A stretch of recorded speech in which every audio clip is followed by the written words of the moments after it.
if we're in resistance to anything, we're in resistance in, just it grows, as Carl Jung said in that quote. Whatever we resist persists and grows. So what we're doing is we're tapping into the emotion in order to reclaim an aspect of yourself, as Carl Jung put it, in order to reclaim part of ourselves that we may have rejected, and therefore to become more whole. And because we're becoming more whole, we're then more in alignment with our true nature, and therefore in alignment with Mother Nature. So nature is not just nice and soft. It also has storms. It also has thunderclouds. It also has all of these other things. Welcome to Care More, Be Better, a podcast for people like you who care about the social impact of conscious companies and everyday heroes. Hear inspiring stories from those who put people and planet before profit and personal gain. You'll learn how you can make a difference, vote with your dollars, and get involved today. Here's your host, Corinna Bellizzi. Hello, fellow do-gooders and friends. I'm your host, Corinna Bellizzi. As I alluded to in last week's interview with George Paxinos about his work of ecofiction, the new book titled A River Divided, we are diving into 2024 with a focus on the power of literature, art, and human connection. Today's discussion is a continuation of that thread. I'm thrilled to introduce you to an eco-artist, Alexander Inchbald. Alexander is the visionary behind the #Masterpiece movement, a profound journey to inspire creation and sync with Mother Nature. His experiences painting in some of the world's most breathtaking locales have led him into a revelation of sorts. He believes that we're not mere spectators in an uncontrollable universe, but rather active architects of our own destinies. His retreats span some of the world's most beautiful landscapes in the world, from Kyoto to Wadi Rum in Jordan to a recent retreat in Belize. He hosts these transformational experiences with pioneers, misfits, and visionaries who explore the flow of wealth, health, creativity, and love. So what better way to welcome 2024 than to dive into this topic of transformation and purpose together, in part through the power of art, with Alexander Inchbald. Welcome to the show, my friend. Thank you so much, Corinna. It's a genuine pleasure to be here. Well, I can see in your background as we're hosting this via StreamYard, and for those of you who are watching this on YouTube, you get to see this breathtaking expanse behind Alexander as he's painting these mountains. Tell us where you are in this. Yeah, so this is the longest glacier in Europe. It's called the Aletsch Glacier, and it's 22 kilometers long, which in miles is probably around 15, 16 miles long. And it goes all the way from up here. If you're watching on the video, on the painting, you can see there are actually three small mountains up there. One of them's called the Eiger. And we know the Eiger because of the north face of the Eiger, this kind of wall of rock, which is legendary and is a place where many climbers go. The next one is the Jungfrau. We kind of know the Jungfrau because it's the top of Europe, and on Her Majesty's Secret Service, the Bond film was shot there. And then the third one is the Munch, which we know a little bit, or the Monk, which we know a little bit less about. And this glacier goes all the way down from these three mountains all the way to the bottom. And the place I'm standing is kind of quite famous if you live in this region. And I went up there. It's about 2 hours drive from where I'm sitting right now, 2.5 hours drive. And you go up there, you take a cable car up, and then you end up standing here looking out over, and they call it the Aletsch Arena because it really is an arena. And even though this photo, which was taken by an incredible Serbian artist, doesn't really, it looks incredible, right? But it doesn't actually fully do justice to the awesomeness, because you only see what you can see in the photo, but actually it goes all the way up this way and all the way down this way. But for me, what's really interesting about this is that this glacier is melting, like all glaciers in the Alps. And the Alps is one of the places where glaciers are melting the fastest. And it's something like a mile of this glacier has disappeared. And they predict by the end of the century that the entire 15, 16 miles of this glacier will have gone. And if that happens, Europe's in a bit of trouble, because this is the water tank of Europe, and this is where all the water is stored. And we don't fully understand the correlation between water held in frozen glaciers and the climate, but we know there's a correlation, and the predictions are that the whole place turns to desert. The whole of Europe turns to desert. That's the worst case scenario. Somebody I'm sure that you know of, Jacques Cousteau, he has actually said about the glaciers of the world, and in this particular case, he was speaking of Antarctica. He said, "Why would you destroy the refrigerator of Earth?" And in a way, that is a helpful way to look at it, right? Because this is part of what keeps Earth habitable. This cool, it reflects the light, which means we don't get as hot. And so not only do you have the water issues of this fresh water then ending up in our waters, diluting our oceans and things along those lines. So reducing the salinity of our ocean waters, meaning that we also change how it supports life. But also just you're talking rampant floods, more water in circulation, more severe storms, which we've seen here in California. And we say, these century now storms are coming once a decade, potentially even be coming to a space where they are annual seasons. And so this is something that we all need to be concerned about. I understand that you have done work specifically in SDGs for the EU and things along those lines. So this has also been a professional workload for you to defend the environment and to educate around these things.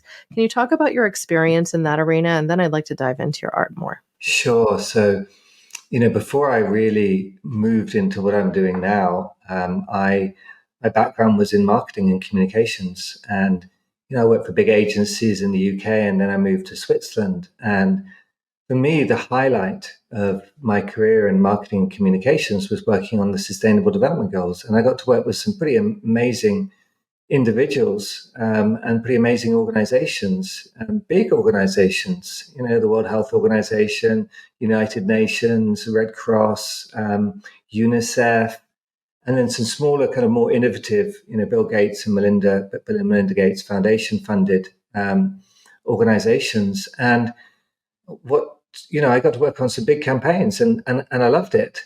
And then I started to see the impact and the influence. And sadly, the influence was not what I hoped. And I realized that I really realized two things. One is I was using the wrong tool. So because communications is run out of the communications department, and it's really, the CEO or the director general who's running the ship. And the second realization, so the first one was the tool was not that I was using was not the solution. The second realization was that the real problem was the climate inside the organization, the culture inside the organization. And as I dive deeper into that, what I've begun to realize is it was the mindset within these organizations. Initially, I thought it was the structure, like the process, kind of bureaucratic driven structure. And we have to remember that these organizations were created, at least the big ones were created after the Second World War as a reaction to what had happened in the Second World War. So it's not the fault of the organizations, but the organizations were designed for a specific purpose. And that purpose was to create peace, not to solve the climate crisis. And then you look at some of these new innovative organizations, and even though they were new in their design and their business model is incredibly innovative, what they started to do was attract the same people into them. And even if you have an innovative product and an innovative vision, what we ended up seeing was that the culture ended up reverting to type. Now, it's not saying that these organizations are wrong. Everything that people are doing is contributing in their own way to something. But what I realize is that until we actually start to change the climate inside the organization, and therefore the mindset inside each of us, we will not actually have the influence that we really want to have in the world outside. And so I moved away from that world because I realized that actually I could contribute something more. And what I realized I could contribute was what I was seeing while I was painting in the mountains. And what you paint in the mountains is simply beautiful. And I have to say, what I will now call some of my favorite works of landscape art that, I mean, frankly, I've never seen something quite like what you do, especially when you paint in monochrome, as with the white paintings that you've created, where you really just rely on these very minimal shifts in tone, but you reveal the texture and the mood that you might be seeing in that particular day with the particular weather that you're experiencing out there in the wilds. So I want to first hear, as we talk about your art, about this revelation that is described in your bio. What exactly happened? What did you learn from painting in these beautiful mountains? It took me a long time to be able to share this because I didn't know how to explain it in a way that would make sense. But, two quotes come to mind. One is Carl Jung, the psychologist, Swiss psychologist who lived in Zurich, which is a couple of hours from here. And he said, what we resist persists and grows. And the other is something that Gandhi said. And Gandhi said, be the change you want to see in the world. And not talk about the change, not think about the change, not act on the change, actually be the change you want to see in the world. So I'm going to try and link these two quotes by telling a little story. And I'm going to take you up to the mountains, right? So here you've got behind me, for those of you watching, you've got the Aletsch Glacier, but I'm actually going to take you the other side of the valley in Switzerland. I'm going to take you into France, actually, and then across the border into Italy. So here I am now standing at 3,000 meters, or above 3,000 meters, which is around about 10,000 feet. So it's pretty high. And it's the 2nd of August, and it's about 5-6 years ago. And I'm standing at a place called Punta Helbrunna. And right in front of me is Mont Blanc, the tallest mountain in Western Europe, except I can't see it. So here I am, I'm standing on this mountain, there's clouds all around me, and it's blowing a storm. And when I say it's blowing a storm at 10,000 feet is a pretty big storm. So it's still 2nd of August, right? But it's blowing snow horizontally into my face. And I've got sunglasses on to protect my eyes. But what I realize is that the snow is so moist, so humid, that the lenses of the glasses are steaming up. So I have to take the glasses off. So now I'm getting stung by this, literally, they're like pellets flying into my eye. And it takes me an hour, literally, just to tie the canvas to the railing. Thinking, what on earth is this guy doing on a mountain trying to paint this landscape when he can't see it? Well, it was actually the end of a 3-day painting expedition that I'd gone on with a friend. And we painted the 2 previous days in other places, but the clouds had been low. And the first day I kind of got a painting out. The second day totally got frozen out. Literally, the painting froze and it snowed and couldn't see the mountain, had to give up. And here we are on the 3rd day, the final day. And I'm like, we are painting today. This is the highlight, and we're painting. But I sat there. I was like, well, what do? I can't see the painting. I can't see anything to paint. I can't see anything. It's literally a whiteout. My friend says to me, paint the wind. What do you mean, paint the wind? I can't see the wind. How do you paint the wind? And she said, no, really, paint the wind. So I got the canvas, right? And I grab a palette, and I've got a painting knife, a big painting knife, and I cover it in white paint, different shades of white paint, as you've just kind of described. And I grab the side of the canvas, and I kneel down, and I feel into the wind. And something really strange happens. It's like I hear the voice of the wind. And the wind goes, nobody likes me. Nobody sees me. I'm all alone, and I'm cold. But I'm more powerful than that mountain you can't see. And I'm more powerful than the clouds you can see, because I can blow the clouds away and reveal the mountain to you. What is this? So I start painting, right? And as I start to paint, this is the first time this happens in 3 days, the clouds start to lift. First on one side of the mountain, then on the other side. And I paint for 5 hours.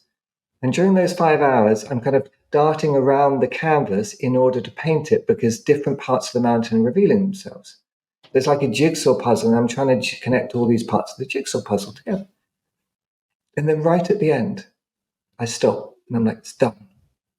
And you can see it, like it's this wind-blown canvas, totally wind-blown.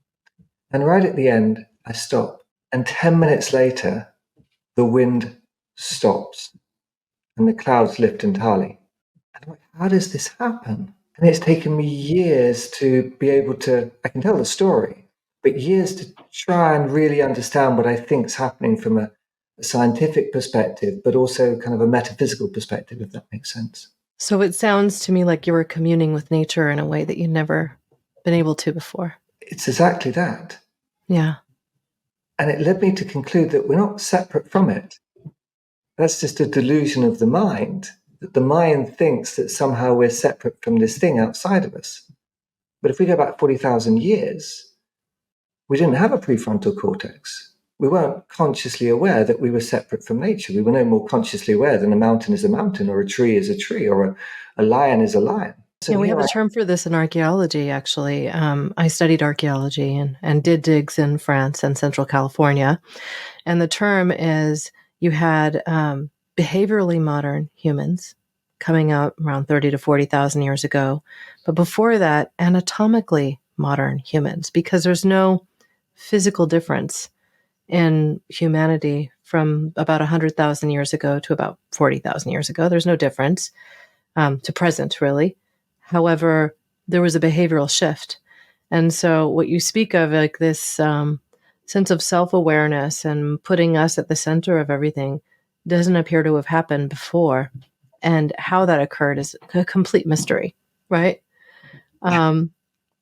And so I think, one of the things that we've talked about a few times on the show is alluding to the same sort of moment that you experienced. Like Anne-Therese Gennari commented in her interview, she's known as the climate optimist, that when she goes out onto a grassy meadow or into nature or into the forest, and she just sits down in it, and it's like she's getting downloads from somewhere else. Like not from within, but from external. And that these are when she has her most profound realizations about the way the world and life and her experience situates within the whole thing. And I think that we touch on this when we talk about meditation, but there's this need to quiet the mind. And we have a really hard time doing that. I mean, there are people who develop entire courses on transcendental meditation and what it takes. And for me, what it takes is probably a moment like yours, being thrust into a moment of uncomfortability, because you were incredibly uncomfortable. And in my case, it started with trail running. I was never I didn't have a love of running. But when I got out there into the woods and I could just focus on one footfall after the other, and you get this kind of rhythm with it and maybe some pain, and you're climbing the mountain and there's no device connected to me. I'm not sitting there on my iPod or anything like that. I'm not listening to music. I'm just listening to nature. I'm hearing the birds. And I get into this space of, well, almost like other, I'm not in self anymore. I'm a speck on the planet. and and suddenly I will feel that power and that connection, almost as if you can hear a voice, like you described, like what the wind was telling you. But for me, it's not quite like that. It's not like a message being whispered into my ear, into my being. It's just an awareness. And I think many of us seek to find that in our daily lives in a variety of ways, either by sitting quietly for a half hour here or there, or by painting a picture, or by going on a walk into the woods. But so much of the time, I think we remain connected now to our devices, to our headphones, we got to listen to music while we're doing something. We got to have the headphones on while we're doing that. And so we have a difficult time just getting to a space where we can be as part of it. I think that this conversation is the one that we should be having as we talk about the power of art, as it can connect us to things and to one another, but also something that came out in our pre-interview call when you talked about how this realization kind of made you take a departure from what is Newtonian physics of perhaps cause and effect, up and down and all of that, to explain reality differently from this realization, and which I think comes into your retreats, I would imagine, and everything else you do. So could you talk for a moment about that? Yeah, well, I'm no scientist, I'm an artist, but when I read science, they say that 99.999999% of everything is energy. And, it's only the quarks and photons inside the atom spinning at very, very high velocity that creates the illusion of matter. So, for those of you watching, I'm holding a pen, and to hold the pen, there is force moving against my fingers in order for me to be able to hold this. But actually, 99.99999% of what is inside the pen is energy, and 99.999% of what is inside my finger is energy, and the same in the air around it. So if that's true, then from a metaphysical perspective, everything is energy. And we're just putting out energy and receiving energy. And I was listening to one of your interviews with Paul Hawken in the introduction to it, and you were talking about the science, and you were saying we don't fully understand the connection between a forest and the climate. Well, I would say we don't fully understand the connection between a human and nature. But what we do know, because we've experienced it, is when we align ourselves, as Paul was talking about in that same interview in Regeneration, when we align ourselves with our true nature, we have to be in connection with Mother Nature, because our true nature is a part of Mother Nature. So that, to me, has to be the start point. It has to be about how do we actually disconnect from our devices, connect to our true nature, which is an aspect of Mother Nature. And the journey into that, I mean, I go up and stand on a mountaintop. Not everyone has to do that. And we don't necessarily take people up the top of mountains and then put a canvas in front of them and, get a wind blowing at 60, 70 kilometers an hour or 50 miles an hour in order for them to have the experience. We do it in a different way. Sometimes we do put paintbrushes in people's hands, but we tend to do it in a slightly different way in order for them to connect to their true nature. I mean, when we first connected, that was my assumption. I assumed that you put the canvas at the center somehow of what you would work to do with those that would attend these retreats. And I mean, it makes sense to me, given your experience and what you've had to share with us thus far, that wouldn't be the central piece.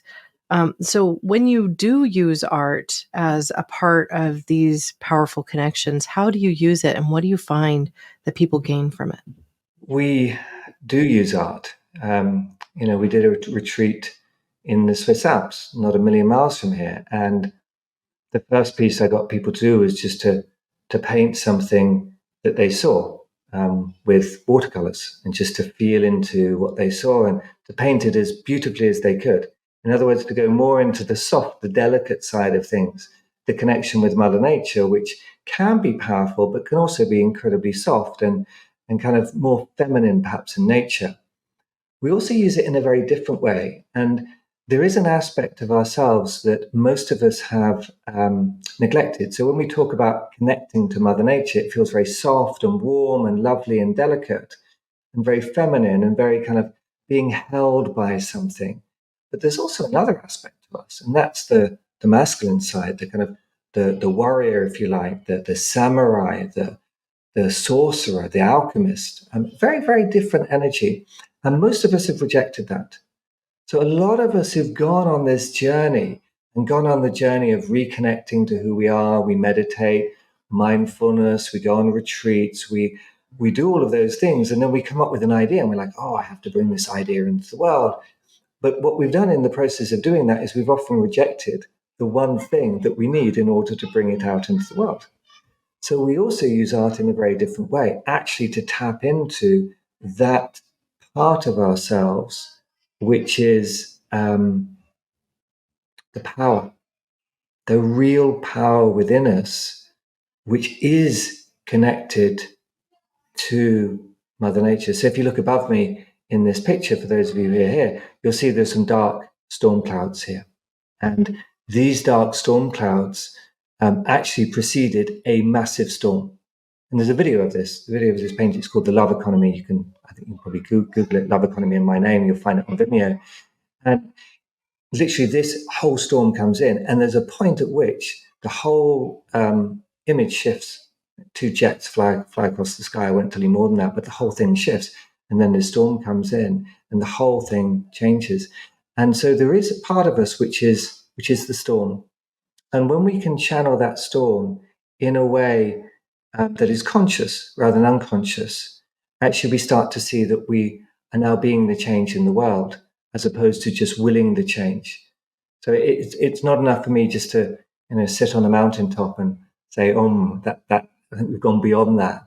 It's actually how do we take action in the world outside. So what do? We put an oil stick in somebody's hand, and an oil stick is like a pen, but it's actually quite fat, and therefore you can grab it in multiple different ways. And if you're watching, you see I'm grabbing it with my fist, and I'm now using a movement downwards as you would like use a hammer or an axe.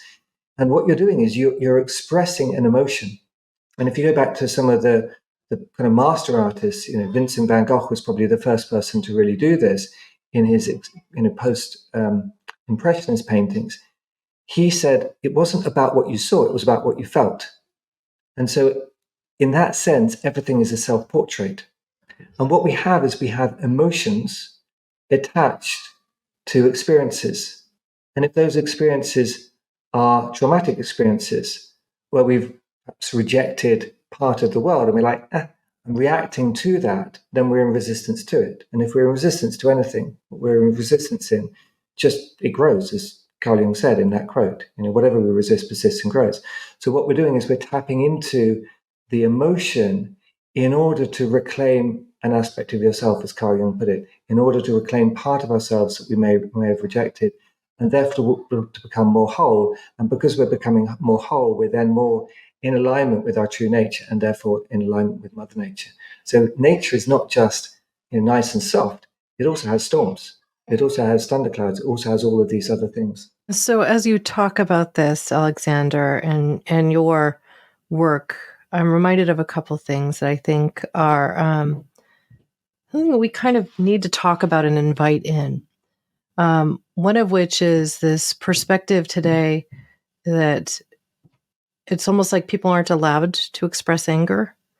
And often you'll see, women who come from minority groups saying, it's not okay for a Black woman to be mad, as an example. And I think when you're talking about these retreats, there is a moment where people are allowed to be in whatever emotion and whatever pain and whatever expression that they need to be, and that there's a space for that. I feel the sense that we need that as a species. Like, we need to be able to, sing and dance around a fire with a drum, or scream into the void, or whatever, to express the feeling that we've been trapped in. Or, as you've said with Carl Jung's quote, which I'll paraphrase, is it's like it gets stuck inside and festers. So it's like, you say it grows, but it's almost like it becomes a defining trait of negativity in a way. It's always there. It's like a cancer. It just grows. And if I came into this conversation, and I just received some bad news, you would feel that. You would pick that up. You would intuitively feel, oh, Alexander's slightly off. In other words, you can't be truly happy if you're trying to avoid sadness. You can't be truly in creation if you can't destroy. You can't be truly peaceful unless you can also be angry. But the distinction here is to be consciously angry rather than unconsciously angry. Because so much of the time we're reacting to something, and we're reacting unconsciously to something that's happened. So I could react to the wind, and I've done it. The first painting where I had this experience, I was down in Provence, and I was so angry with the wind. I was shouting at the wind for 3 hours because the canvas was the canvas was banging into the paintbrush. So I had no control. I was so angry that I didn't have control, and I gave up. And I had to come back the following day. And this was when I had the realization. I sat down, and I felt like I was connecting to the landscape. And as I stood up, what I realized is the only thing that was resisting the wind was this dumb Englishman standing in front of a lavender field. Everything else, Corinna, the tree was blowing with the wind, the lavender was blowing with the wind, even the canvas was blowing with the wind. But the only thing that was not blowing with the wind was this rigid Englishman trying to create a painting in nature. And at that point, I grabbed the side of the canvas and I used a sponge, these ocean sponges you get, and I loaded up the palette with paint. And I'd never done this before. And I started flowing with the wind. And in 10 minutes, the whole painting transformed. So rather than fight the wind, it was like the wind was blowing onto the canvas, if that makes sense. Very, very different way of creating. And what I then the wind became part of the process in that sense. I mean, you've also, I think you mentioned this in our initial conversation, where in the picture that's depicted behind you, there's like actually rocks tethering the canvas down because you have to weight it, or a gust of wind will just blow the canvas onto you or off into the void itself, right? Like, so, so there are, it's like you have these collaborators as a part of your art that come from nature, that are a part of nature. The fact that the wind may have an effect on how quickly the oil dries or on how your brush takes to the canvas, I think also becomes part of the art too. And I don't know if that's something you could define by just looking at the brushstrokes, but the experience that the person that reviews it or that is sitting there admiring your art, I would imagine, touches on that as well. But I think that this is all kind of coming into this conversation about the power of our connection with nature being greater than ourselves as a standalone, because we aren't ever truly alone. And we have this idea that has essentially been pushed on us through society and years of upbringing and generations, that we are individuals that are separate, that there are still, these remnants of cultures of past where they didn't have a word for I, only we. So if we know that this isn't how it has to be, then how do we get back to this space where there is no such thing as alone, and therefore there's no such thing as loneliness, where we can be satisfied with our lives? Great question. And, I think you're right. I often ask myself, who is creating the painting? Who's really creating the painting? I used to say I was partnering with Mother Nature. The blizzard would infuse itself into the painting. The wind would infuse itself into the painting. But who's really creating? If you look at every single master since the beginning of time, who is really creating? Is it the ego? Or is it the something greater in us, whatever we call that? I'm not interested in the label. And that, in my experience, is connected to all of it, whatever we call it, Mother Nature, universe, energy. Frankly, it doesn't matter. It's another label. Mm-hmm. How do we do that? Well, my observation, my research has led me to conclude that there's only one thing in nature that is not always in harmony with nature, and that's the human mind. It's the only thing that I've observed. Everything else, look at this landscape behind me. Everything there is in harmony with nature. Even the canvas is moving in harmony with nature. Even if it's tied down, it's still in harmony. The rocks may be there, but it's still moving very slightly. So the only thing that can actually move us out of harmony with who we are, who we were born to be, is the human mind. So then the question is, okay, well, what do? Do we destroy the human mind? No. Without the mind, we wouldn't be able to position ourselves in time and space. We wouldn't be able to know that I was supposed to be here on this call at this moment.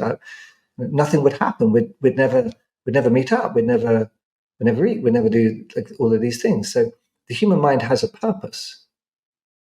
But as Albert Einstein said, if the intellect is a faithful servant and the intuition is the sacred gift, what we've ended up doing is we've started making the servant the master. And so if the mind becomes the master, then we're suppressing our connection to what I call the artist inside us, which is in connection with all of it. So paradoxically, how do we actually change that? Well, this comes into Carl Jung's work around the shadow. So he talked about the shadow, the aspect of ourselves that we've suppressed or rejected. And a lot of great coaches out there work on affirmations, which is going into the positive. But what we do actually is going into the shadow, going to the negative, because if we're connected to all of it and we've suppressed part of it, then that's the part we need to reclaim, in his words. And one of my partners, a guy called Peter Koenig, who's looked at our relationship to money for 40 years, pioneered a process that he calls reclamation work, which is actually taking Carl Jung's work a bit further and saying, actually, how do you reclaim that aspect of yourself? And while he developed it in relationship to money, it can actually be used for everything. And so we not only do we affirm something in the positive, but we also reclaim something in the negative. Right? So we're reclaiming an aspect of ourselves that we may have suppressed. And whatever we're reclaiming is something which we're in resistance to. So if everything in nature, go back to that story of me standing in front of the lavender fields, if everything in nature is in flow, the only thing is this dumb Englishman standing there not in flow, then he's got to be the one in resistance to it. So what is he resisting in nature? And then we reclaim whatever that is. And that's really the work that we end up doing. So it's very deep, it's very profound, it sounds simple. And it is actually on the face of it, but it goes pretty deep pretty quickly. Wow. So I think people thus far, if they've been following along, might be getting a taste of what they would experience from one of your retreats. But I'd love for you to talk about the sorts of takeaways that they might expect if they were blessed enough to be able to go to Belize with you or into Switzerland or wherever your next retreat happens to be. What is that experience like? Well, let's take Belize. So we went there with one of my partners, Jack Mazzola. He'd come through Masterpiece, and his masterpiece was something called Deep Dive. And he's a dive instructor and scuba dive instructor. And so we went to Belize so we could dive. And we took a group there, and we spent the first couple of days diving. Actually, I didn't lie to say I dived. I arrived with COVID. What a bummer. So you did not get to experience the depth of the blue hole or the tropical diving that they enjoy there. So they go diving, right? Bummer. And I'm in bed. And then they come back and I run a session with them. And then the following day they go out spearfishing, like really to be in harmony with nature. And it's the end of a tropical storm. In fact, it was supposed to be a hurricane. It was downgraded to a tropical storm. So they're out on the boat, and the boat's kind of all over the place, not lying in bed. Anyway, to answer your question, what do they end up with? I mean, people came there with some pretty deep stuff. One man, his son had committed suicide. Another, literally the first morning he got there, his mother died. He knew she was sick, but didn't expect that to happen. So we literally dived straight into that. Now, that's probably as deep as we go, right? In terms of, because the fear that is beyond all fears is death. And that's the greatest fear, it's the greatest resistance. Why? Because we're afraid we haven't fulfilled our potential in life. So we go all the way down to things like that. But we can also look at relationships, look at relationship to money, relationship to time, relationship to power, relationship to love, vitality, intimacy, things like that. So what do people leave with? Well, these guys left. I mean, they were totally transformed. This guy whose son is no longer here realized actually the gift in that, which sounds strange, but somehow realized that his son wanted him to live, not stop living. The time that this other man took to just take in the fact that his mother was no longer present gave him the space to be able to go back differently, because he was having resistance in relationship to his family. So, I mean, those are kind of pretty big changes. But what most people leave with is a sense of peace. And it's not a momentary sense of peace. When you go on a retreat and you come back and it's like, it's a suntan effect. It changes after 2 weeks. What's going on here is actually deeper than that. It's actually happening at a genetic level. I'm not a geneticist, but we know, thanks to epigenetics, that what happens in the world outside changes what goes on inside. So if we change our relationship to the world outside, then something will happen inside. And so it's actually it's a chemical shift going on in the body. You could say it's releasing the toxins. I think it's actually changing the DNA. And therefore you go back as a different person, literally a different, more lighter, happier, more joyful, more peaceful, more you, more in touch, clearer about what you're here to do in the world, what you're called to do, what your masterpiece is, what your mission is, what the next steps are, why you're here. So I think this is the perfect opportunity for us to talk about your podcast, Masterpiece, right? I would like for you to share how you conduct that show? Because, people here, they're listening to a podcast about social impact and sustainability, regeneration. We're kind of touching on all of these things at once.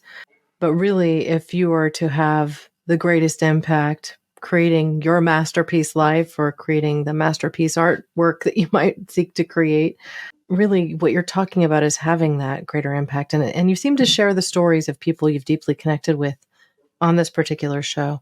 So what is the intention there? What are you working to do with that? So for me, it's interviews with people at any stage of their journey, before the idea all the way through to creating their masterpiece. And the intention is to inspire people that there's a masterpiece inside every single one of us. The word masterpiece is really interesting. Most of us think it's kind of a more masculine thing, but actually it comes from a Dutch word, meesterstuk, and it means to attain the level of mastery. So then you ask the question, well, what is mastery? Well, mastery is being able to perform something with excellence. What is a piece? Something in harmony with the whole. So what is a masterpiece? Creating something through the act of mastery in harmony with the whole. So there are masterpieces in every single facet of human society, and everything from cars to books to innovative, regenerative ecosystems to new foundations and platforms to new initiatives. So for me, anything that is created in harmony with the universe and is regenerative and is created from that inner space, not from a I ought to, I must, but actually from an inner space of I'd love to do this, can become a masterpiece. I think that naturally leads to what would be one of my final questions, which is really, how do you help people identify what that masterpiece is if they don't even know yet? Like, how do they capture that? Because I think part of what leads us to dissatisfaction, especially if people are in middle life and questioning their past, and they may have had some trauma that they're working through. They may have, heck, like me, been blindsided by something like your best friend from college being murdered randomly out of nowhere. So, each of us carries with us some of these experiences that can be negative and that can overshadow us and that can cause us to question literally everything about our lives, but without having direction with which to really feel confident. How do you help people on that journey, on that part of the journey? Well, I go back to that piece you shared earlier about disconnecting. So there we are connecting to our headphones all the time, connecting to devices all the time. But it's not just the devices we're connecting to our thoughts all the time. And our thoughts are then leading to our actions. And our actions are then creating a reality out there of all these things we ought to do or we must do. So if you take somebody out of that location, you take them out of their doing what they ought to do, and you take them into that inner space, and you help them to understand why they're experiencing resistance out there, whether it's a marriage not quite working out, or conflict at work, or whatever it is, right? If you can help them to understand what that resistance is causing, that resistance, and it's not outside. So normally we point the finger outside. We can understand what that is, and then we can shift our relationship to that. Then we can start to hear, truly hear. So the mind then at that point goes silent, totally silent. And when the mind goes silent, we truly hear things. But most of us can't hear because we're out there dealing with that and dealing with that resistance. So when we break that relationship for long enough, we start to hear. And what we've observed is that there are 4 things that stop us: our relationship to power, hierarchies, people above us, below us; relationship to love, so thinking that love comes from outside us rather than inside us; relationship to money, so thinking that when I get enough money, I'll be able to do it; and our relationship to time, I have to do this now, rather than actually time is something that flows through us, kairos rather than chronos. Chronos is watch time, kairos is experience time. And when we get into that state of experience time, which is a natural state of time, we're actually stepping outside of chronos. We're actually stepping outside of space and time. And then we hear.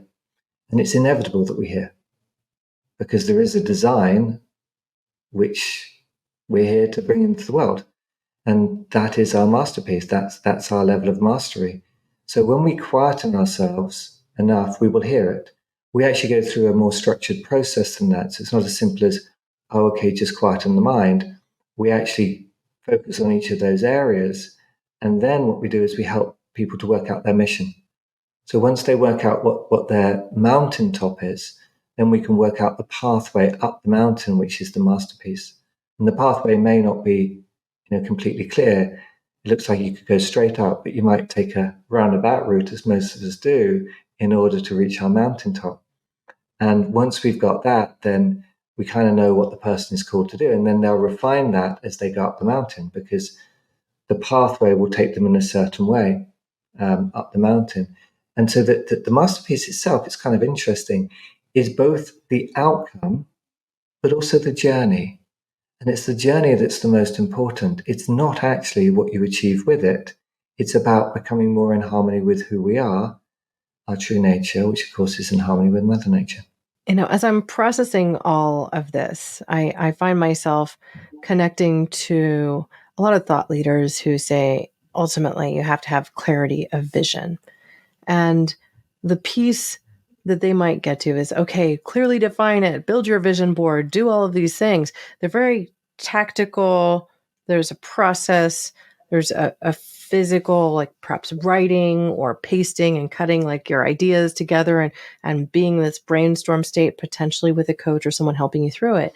But I don't know that they necessarily work to get you to a space of that quietude, that equanimity with all things. That how do you create that clarity and that vision without first doing that? And I think that may be getting in the way of people achieving what they want to in their lives, either personally or professionally or mixture of the both.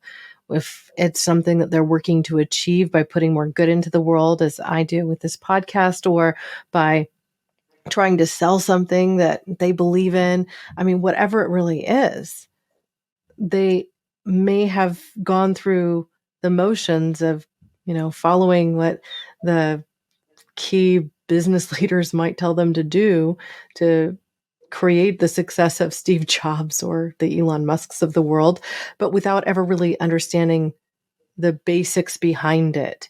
And so it feels to me like what you're talking about is helping people to get that clarity and to really be sure in their purpose. Like they might be on the wrong track and not even know it. At least that's what I'm gleaning. And it makes me want to come to one of your retreats, not only because I want to enjoy the spectacle and the beauty of being somewhere like the Swiss Alps or in Belize diving with your partner. I'm a scuba diver too. That would be amazing. But because I think it's sometimes so hard to see the forest through the trees. I mean, these are common sayings that we have because it's a reality for so many. Yeah, I would totally endorse everything you've said there. And the secret is in that word brainstorm. Who wants to storm their brain? And when you really kind of deconstruct that idea and you really think about where do ideas come from, they don't actually come from the brain. There was a piece of research done with a rapper a few years ago. They were looking at, which side of the brain lights up when you're creating versus repeating. So a rapper's really interesting, right? You can put him into an MRI scanner and he can repeat a song and he can create a song, right? From scratch. And they wanted to look at the comparison and see which side of the brains light up. And they actually demonstrated the myth of the idea that right is creative and left is logical. And actually researchers, any neurologist has known this apparently for decades. It's just that the media picked up on this idea, right, left brain. Not true. Different sides of the brain light up with each one. What was really interesting about this research that they didn't expect is that what they discovered is that when he was creating in this MRI scanner, you can't put an artist in there because the canvas doesn't fit and stuff. You can't put a poet in there because when he was creating, it was a he, they noticed there was a pause between the word coming out of the mouth and the brain lighting up. What? There was a pause between the word coming out of the mouth and the brain lighting up. Now, fraction of a second, right? But they were able to distinguish this. So the question they asked themselves is, where was the idea coming from? And the conclusion they came to, and this is in a scientific paper, is there was some, I quote, outside agency. There was some outside agency. So where does true creativity come from if it doesn't come from the brain? Because that to me is innovation. And that's where brainstorming comes in. You storm the brain in order to come up, you put pressure on the brain in order to come up with 5-10% change. But that's not where true creation comes from. True creation is linked to our intuition. And our intuition works when we go silent. And if you ask yourself this question, you'll discover, you'll go, when do your best ideas come to you? And I've asked this question of hundreds of people. When do your best ideas come to you, Corinna? Well, I think Mihaly, I can never say his last name. He's, I think, is Mihaly. I'm just joking, but I can't pronounce it. He wrote this book called Flow about this meditative state that we get to when we're in the midst of something that doesn't require a lot of brain power, so to speak. For me, it's like, this is why people say things like, oh, my best ideas come to me when I'm washing my hair or something like that in the shower, right? For me, it's when I'm doing something that's kind of repetitive and like washing my horse or going for a jog. You have that kind of rhythm of the footfalls, or even just doing something as mundane as when I couldn't sleep as a teenager. I had this giant jar of pennies and I had just dumped the whole jar of pennies on the floor. And I decided to sort them by year and then pick my favorite one from each year. And it was just not requiring a lot of brain power. It was just something to tactically do with my hands while I was processing the fact that I couldn't sleep and trying not to dwell on it. And then I started to get these ideas of things that I wanted to do with my life. I'm like sitting here 16 years old, right? The things that were important to me, just kind of crystallized and were made clear. And this was what caused me to wake up in the middle of the night. It was this unease with what does the future hold, right? And so that's probably also why I really enjoy art. I'm not an artist. I am nowhere near the abilities that you have in the creation of these beautiful landscapes, but I was, even as a young child, someone that my mother could sit down in front of a blank piece of paper with some watercolors, and I would spend 3 hours creating my little masterpiece. And it would be flooded with color by the end, with not a spare space, and all color, but then with like one little black streak swimming through it. And I would say that that's the minnow in the ocean or something. I like, that was the thing I was painting out of everything else. That was just background. And so for me, it's tactile. I need to be doing something with my body to get quiet, to get into a place of flow.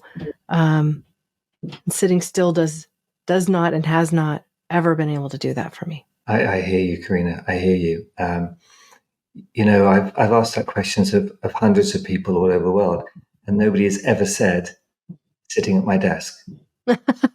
Nobody has ever said in the office. Nobody has ever said in a brainstorming meeting.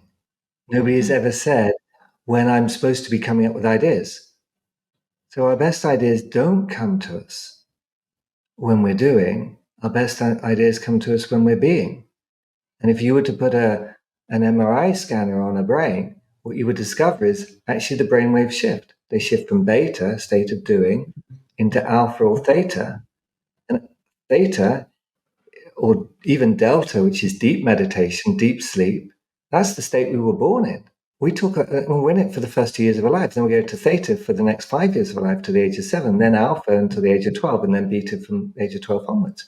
So we talk about the idea of getting into a state of flow based on Mihaly CZY. Yeah, right. I know, same guy, right? Something. I'll put a link in show notes for sure. In English, you can't put together. Somebody once said it to me. I was like, "Oh wow, great." But that's how you say it. Okay, I can't repeat it. So we've understood from his work that we get into a state of flow. My work has led me to conclude we are a state of a flow and we get out of it. Our natural state is a state of flow, which would go all the way back to what you said about the archaeologists at the beginning. We are a state of flow. That's our natural state. And for the majority of human history, 160, 170,000 years, let's say 80% of human existence, we were in that state of flow. And then the prefrontal cortex came in, and the mind started to develop. And then, 10,000 years ago, we started to settle down and create crops and put ourselves very slightly above Mother Nature. In other words, we can sow crops, and we can control things, and we can domesticate animals. And then we created cities 5,000 years ago. So for 90 to 95% of human history, even more than that, we were a state of flow, and we're born a state of flow. So this idea that we have to get into it somehow, actually, we have to stop the things that we're doing that stop our natural state of flow. And that natural state is automatically in harmony with the universe. So if you then create anything from that state, anything, it's going to be in harmony. It's not going to be in resistance. Oh. And Well, I that's could my talk wish to you for the for world. hours. I really could. And I just feel like we've covered so much territory here. I think my audience is going to want to learn more about you. I know I've had the opportunity to review your art at alexanderinchbald.com. I will, of course, include links in show notes. And I believe you also have links to how to connect with you about retreats there as well. Where else might people go to learn more? They can go to your podcast, which I'll also link, and of course your website. Yeah. So there's a book. There's a book called Masterpiece in all good booksellers.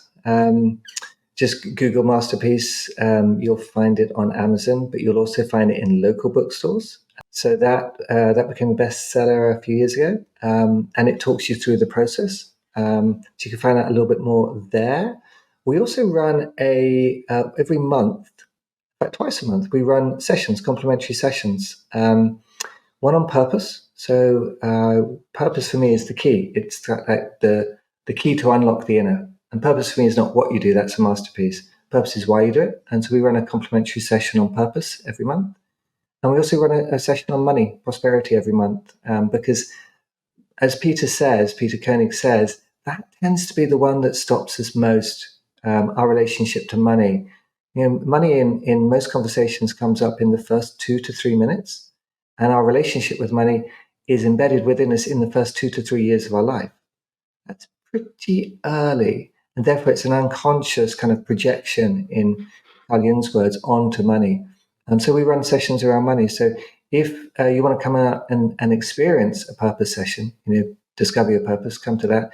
If you want to understand how you can change your relationship to money, and that doesn't mean, so what we see is two types of people. One who has got lots of money and is kind of stuck because they got lots of money and they don't want to create a masterpiece because they're like, well, I like my lifestyle. And the other is actually not money flowing.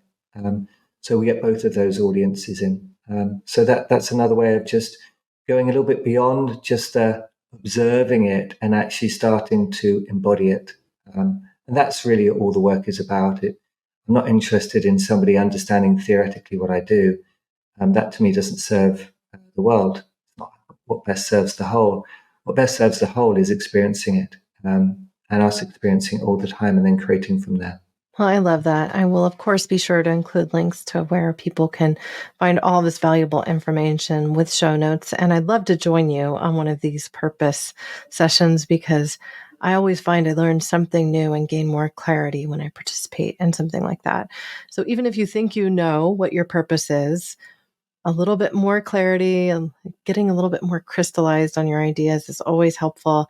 And sometimes you find that you didn't write your mission statement or your true purpose the way you should have. And it can send you on a new and more productive path. So I very much appreciate your time, your work, and everything you're doing to bring awareness to the need for people to unite, specifically around protection of our natural world and the climate peril that we're all under. So thank you so much for all of that. Is there a closing thought that you'd like to leave our audience with? Thank you, Corinna, for first of all, for this conversation. I think it's amazing facilitation. And I love the work you're doing. I think the one thing I would say is you are nature. You are an aspect of nature. And the more that we get that, not just at a mental level, but the more that we experience that on a daily basis, the more we do end up regenerating. We are flow. We are nature. There is no separation between us and it. And It is that separation which is causing everything we see around us, including the climate challenge. Now, the good news and the optimistic piece that I really want to leave you with is that for me, that is the pressure that we need to upgrade. So if the brain upgraded 40,000 years ago and we got a prefrontal cortex, what if this pressure from all of these challenges outside of us was the pressure that we need for us to upgrade again, as Zach Bush puts it? What if that was really what it was? And therefore, we don't resist the change, we embrace the change. And in the process of embracing it, we don't just partner with Mother Nature, we become part of Mother Nature again. And therefore, everything we create from that place naturally is in flow and is naturally regenerative. Well, I think that's a beautiful note on which to close. It's its own way of helping everyone to awaken to this kind of next level that we can achieve. So I appreciate all of your work again. And thank you just so much for joining me today. I've really enjoyed this conversation. Same. Thank you so much for hosting it, Corinna. To learn more about Alexander Inchbald, please visit my show notes. I will include direct links to everywhere you can find him, his book, Masterpiece, his podcast, also called Masterpiece. Now, for my complete and expanded blog, I invite you to visit caremorebebetter.com. On our website, we will include complete transcripts, links to every podcast that we discussed today, and even a connection, which Alexander Inchbald just mentioned at the very close, to Dr. Zach Bush, who I had the pleasure of meeting at Expo West this last year. While you're there, I hope that you'll subscribe to our newsletter. Within its pages, you can find a link to sign up for our newsletter. And with that newsletter, I send out one email a week detailing that week's podcast, as well as provide you with an action-guided tool. It's called 5 Steps to Unleash Your Inner Activist. Really, more than anything, it's a project management guide. It happens to have focused links on climate science and how you can learn more as well, but really operates as something that you could use for almost any project you're looking to undertake in your life. If you enjoyed today's discussion, I hope that you will please subscribe and write us a review or give us a 5-star rating on whatever podcast platform you happen to be finding us. On YouTube, that could be a subscribe, click that bell to always, and give us a thumbs up, write a comment. All of that, again, helps more people reach this content. And I want to say one final thing.